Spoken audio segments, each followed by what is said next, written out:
Number 4 કાર્યક્ષમતાનો ગુણોત્તર. કાર્યક્ષમતાના ગુણોત્તરમાં પહેલો ગુણોત્તર છે સ્ટોકનો ઉથલો. સ્ટોકનો ઉથલો બરાબર વેચેલ માલની પડતર છેદમાં સરેરાશ સ્ટોક. સરેરાશ સ્ટોક બરાબર શરૂનો સ્ટોક પ્લસ આખરનો સ્ટોક છેદમાં 2.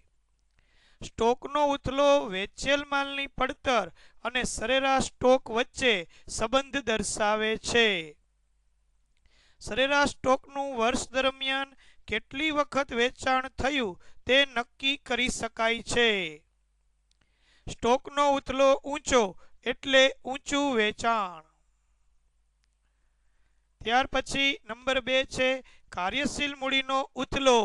કાર્યશીલ મૂડીનો ઉથલો બરાબર વેચાણ છેદમાં ચોખ્ખી કાર્યશીલ મૂડી. ચોખ્ખી કાર્યશીલ મૂડી બરાબર ચાલુ મિલકતો માઇનસ ચાલુ દેવા.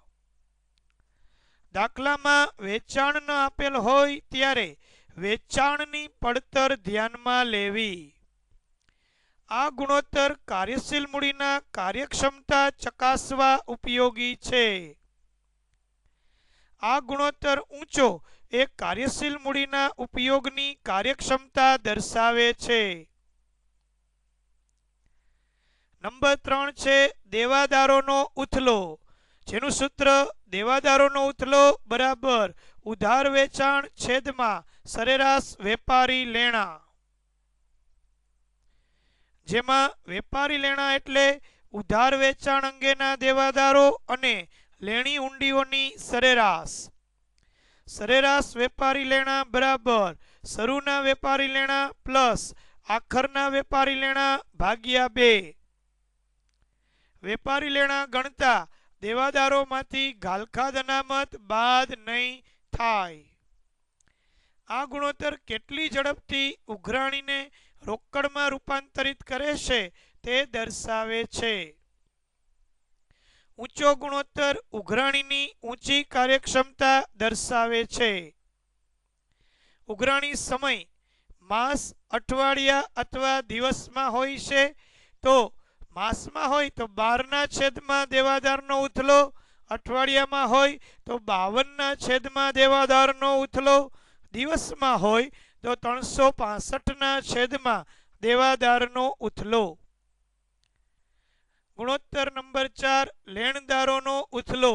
જેનું સૂત્ર છે લેણદારોનો ઉથલો બરાબર ઉધાર ખરીદી છેદમાં સરેરાશ વેપારી દેવા.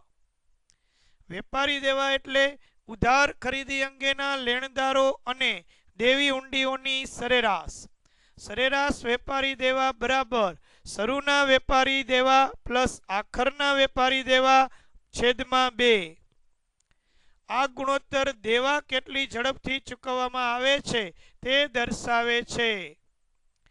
નીચો ગુણોત્તર ચૂકવણીની વધુ કાર્યક્ષમતા દર્શાવે છે. ચૂકવણીનો સમય માસ, અઠવાડિયા અને દિવસમાં હોય તો 12, 52 અને 365ના છેદમાં લેણદારોનો ઉથલો. All the best, all the students. Thank you very much for showing this video.